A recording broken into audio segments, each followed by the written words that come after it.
Dans l'œil du VAR aujourd'hui, un bilan des performances européennes des clubs français sur l'ensemble de la saison, mais évidemment terni par une dernière semaine bien morne, bien moche, avec 2 éliminations du PSG et de l'OM, 2 défaites, aucun but marqué, de piètres performances, évidemment, qui ne sont pas à mettre à notre crédit.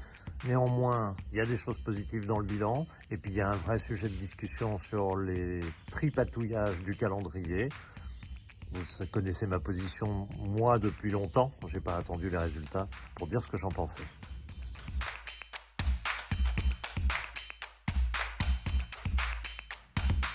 Allons-y pour un bilan donc des clubs français en Coupe d'Europe cette saison, un bilan qui va être très positif, qui va être ensuite très nuancé par une Semanus Horribilis. Bon, je parle pas latin, donc je suis pas très sûr de la traduction, mais en tout cas vous avez compris que la semaine européenne a été épouvantable. Et puis on va revenir sur le fameux remède, le fameux miracle que la France avait inventé pour nos clubs européens, c'est-à-dire le calendrier, le traficotage du calendrier de la Ligue 1 qui devait être le nirvana. Alors je ne m'en réjouis pas du tout, pas un instant, que ça n'ait pas été inefficace, mais je rappellerai juste que je ne suis pas un résistant de la dernière heure ou de l'après-guerre, que c'est dès avril, j'avais annoncé que cette mesure inique, injuste, inéquitable pour la Ligue 1 avait en plus le défaut d'être totalement inefficace pour l'Europe.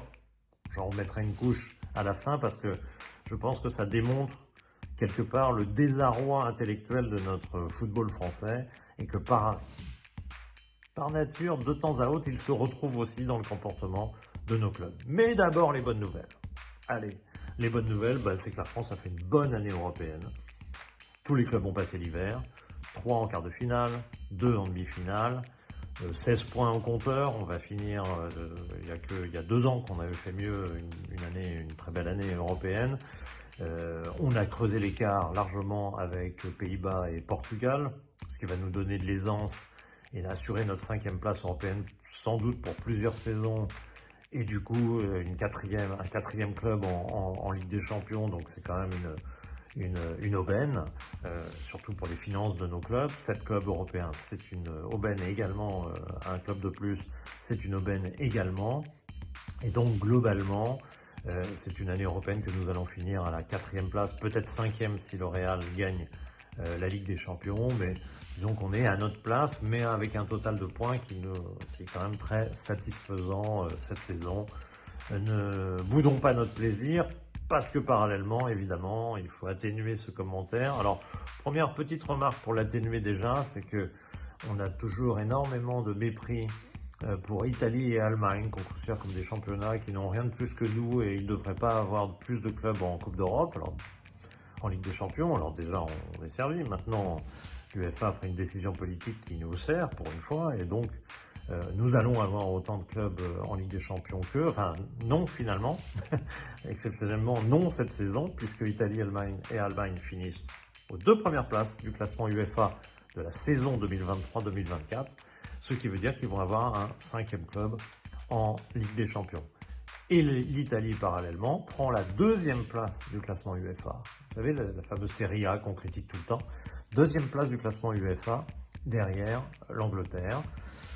Donc voilà de quoi rabattre normalement notre caquet. Ce qui nous le rabat aussi, malheureusement, c'est cette semaine européenne épouvantable où PSG et OM ont été éliminés, battus et n'ont marqué aucun but.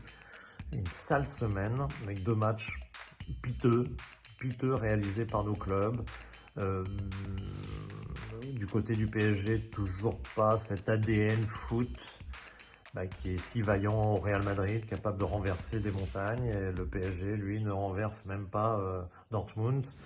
Il lui manque Dortmund, qui est une très bonne équipe, mais qui est une équipe abordable pour une bonne équipe du PSG, sauf que le PSG n'a pas été bon dans ces 2 demi-finales, qu'il rate trop de rendez-vous. Il a perdu 5 matchs cette saison en Coupe d'Europe.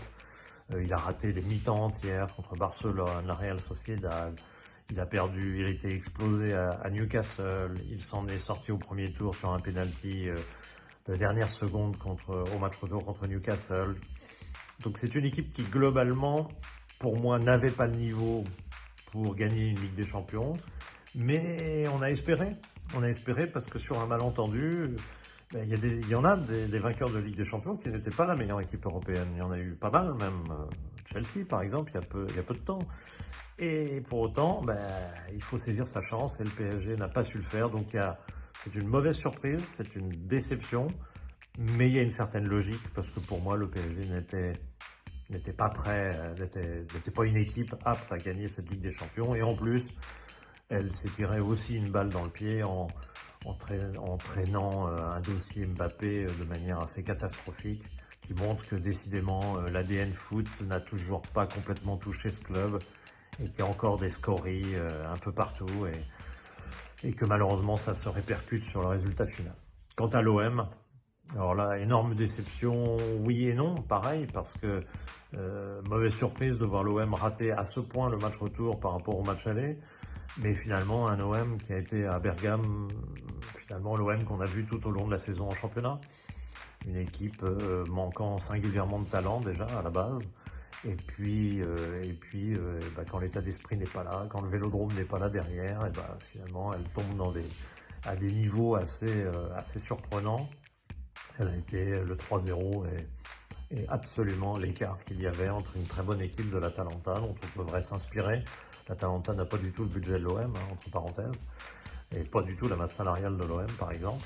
Et pour autant, c'est une très bonne équipe de foot qui a donné une leçon donc à l'OM et à tout le football français.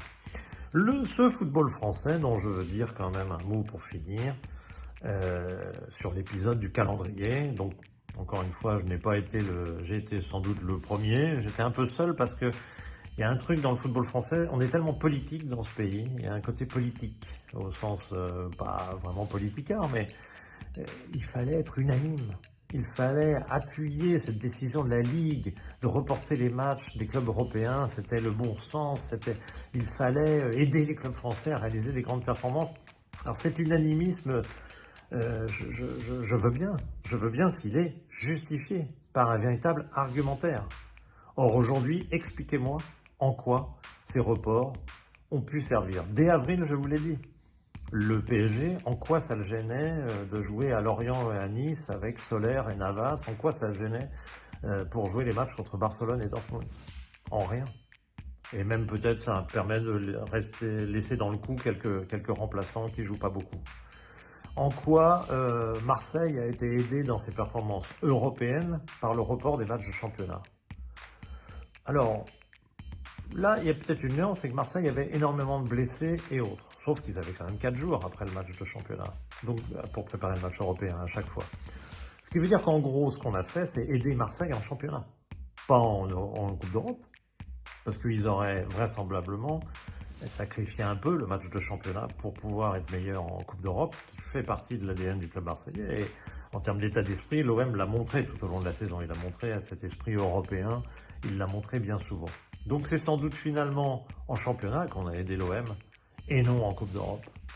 Donc tous ces subterfuges, ces tripatouillages, ces tricotages de calendrier n'ont finalement servi que des intérêts individuels sans grand intérêt, sans grande résonance européenne en tout cas, ou alors démontrez-le-moi, mais vous allez avoir beaucoup de difficultés. Et puis en plus aujourd'hui, là tout le monde est d'accord que c'était complètement idiot. Ah bah oui, parce que l'OM et le PSG ont montré aucune intensité sur le terrain. Bah oui, parce que l'intensité, elle est là, surtout. Elle est surtout là. C'est là qu'elle se déclenche. C'est pas parce qu'on a préparé la semaine dans son divan et qu'on s'est bien fait masser. Tous les clubs qui gagnent les Coupes d'Europe, nos amis, nos pays voisins, là, qui ont gagné entre 20 et 35 Coupes d'Europe dans leur histoire, c'est pas dans leur divan qu'ils ont préparé les Coupes d'Europe pour les gagner. Ils les ont gagnés sur le terrain. L'Atalanta a joué lundi. Elle a fait un très bon match contre l'OM jeudi. Ça n'a jamais empêché de performance européenne que de se préparer en jouant ou en mettant un certain nombre de remplaçants, parce qu'effectivement, quand même, pour des joueurs qui ne sont pas du top niveau, et c'est le cas de l'OM ou de l'Atalanta, on n'est pas des clubs de Ligue des Champions, bah, il y a besoin quand même peut-être de faire tourner un petit peu plus. Bon, on a choisi cette voie. Encore une fois, ça dénote, je pense, une vraie faiblesse intellectuelle dans le football français. On a un certain nombre de tocs dans le football français et ce sont des tocs qui malheureusement ont un impact D'abord parce qu'il a faussé le championnat. Aujourd'hui, on se retrouve avec un championnat complètement décérébré. Il va y avoir 2 matchs ce vendredi. Parce que, il faut pas le dire officiellement, mais évidemment, des clubs ont gueulé. Parce qu'il y a des clubs qui se retrouvent à jouer 3 matchs en 7 jours pour le bien-être, le confort, paraît-il, de clubs européens, et que tout d'un coup, ils se retrouvent à jouer leur avenir de la saison prochaine, accession à la Coupe d'Europe, descente en Ligue 2. Ils se retrouvent à jouer leur avenir de la saison en jouant 3 matchs par semaine sans avoir rien demandé à personne. Donc on a faussé le calendrier de la Ligue 1, on va le fausser encore ce week-end, on le faussera encore la semaine prochaine avec 2 matchs en retard qu'on jouera entre les 2 dernières journées. Tout ça est totalement contraire à tous les règlements de la Ligue, je vous le signale. C'est dans les règlements que les 2 dernières journées doivent être jouées. Alors déjà pas de match entre les deux, et puis surtout doivent être joués tous à la même heure, etc. On va faire évidemment le contraire, des tricotages, des tripatouillages à 2 balles qui n'ont eu aucun effet sur les performances en Coupe d'Europe et qui vont surtout fausser le championnat. Donc franchement, c'est ce genre de déroute intellectuelle qui m'inquiète pour l'avenir du football français et surtout que finalement on retrouve un peu sur le terrain quand tout d'un coup des équipes ne font pas le match qu'elles doivent faire. Le PSG n'a pas fait le match qu'il doit faire contre Dortmund. L'OM n'a pas fait le match qu'il doit faire à l'Atalanta. Ces défaillances mentales, quelque part, elles sont le reflet d'un football où le travail n'est pas la valeur première, où la pensée football n'est pas la valeur première, et on le paye au plus haut niveau. Déjà, on arrive à être 5e européen, c'est déjà pas si mal dans ces conditions. Réjouissons-nous, mais rendons-nous compte du chemin qui reste à faire pour aller gagner des Coupes d'Europe. Chaque année, on s'illusionne, et malheureusement, on en perd des Coupes d'Europe, on en perd sur le terrain, et on en perd aussi en dehors. Merci, en tout cas c'est mon avis, mais bien évidemment vous pouvez répliquer à cette diatribe. Non, c'est pas une diatribe du tout, j'ai été très positif au début, non? Bon, allez, à vous.